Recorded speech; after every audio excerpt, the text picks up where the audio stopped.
எக்ஸல்ல for example இந்த list of Unicode numbers இருக்கு இந்த ரேஞ்ச் ஆஃப் செல்ஸ்ல. அது என்னன்றது இங்க கொடுத்துருக்கேன். இந்த ரேஞ்ச் ஆஃப் செல்ஸ்ல இப்போ ஈக்குவல் டு யூனிகார் ஃபங்க்ஷன். அதுல நம்பர் ஆர்குமெண்ட்ல இந்த செல்லை செலக்ட் பண்ணிட்டு நம்பர் இருக்கிற செல்லை செலக்ட் பண்ணிட்டு பிராக்கெட் க்ளோஸ் பண்ணிட்டு இப்போ என்டர் கொடுத்தோம்னா இந்த 8986ன்றது வாட்ச் சிம்பிள்.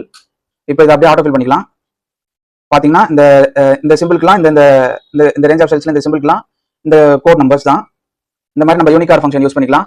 ஃபார் எக்ஸாம்பிள் இப்போ யூனிகோட் நம்பர்ஸ் இப்போ யூனிகோட் ஃபங்க்ஷன் வந்து டெக்ஸ்ட் ஆர்குமெண்ட்ல இந்த வாட்ச் அந்த செல்லை செலக்ட் பண்ணிட்டு சிம்பிள் கொடுத்துட்டு இப்போ என்டர் கொடுத்தோம்னா அந்த நம்பரை ரிட்டர்ன் பண்ணோம். இப்போ ஈக்குவல் டு யூனிகார் ஃபங்க்ஷன். அதுல நம்பர் ஆர்குமெண்ட்ல ரோ ஃபங்க்ஷன் எடுத்துட்டு க்ளோஸ் பிராக்கெட் -1 பிளஸ் 9311 கொடுத்தோம்னா இப்போ பிராக்கெட் க்ளோஸ் பண்ணிட்டு இப்போ என்டர் கொடுத்தோம்னா இந்த மாதிரி serial numbers rounded circle numbers வரும். ரவுண்டட் சர்க்கிள் நம்பர்ஸ் இப்போ இதை டெலிட் பண்ணிக்கலாம். இப்போ ஈக்குவல் டு யூனிகார் ஃபங்க்ஷன்.